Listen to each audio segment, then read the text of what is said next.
Student fest Debidwar সরকারি Riazuddin pilot model উচ্চ বিদ্যালয় খেলার মাঠে আয়োজন করা হয়েছে। এখানে জুলাই আগস্টের যে বিপ্লব হয়েছে ওই বিপ্লবের স্মৃতিচারণের জন্য এখানে আয়োজন করা হয়েছে।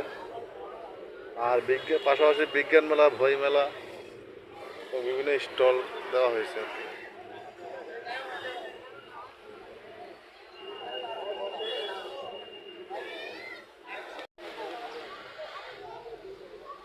এখানে বই মেলা দেখা যাচ্ছে, বই মেলা।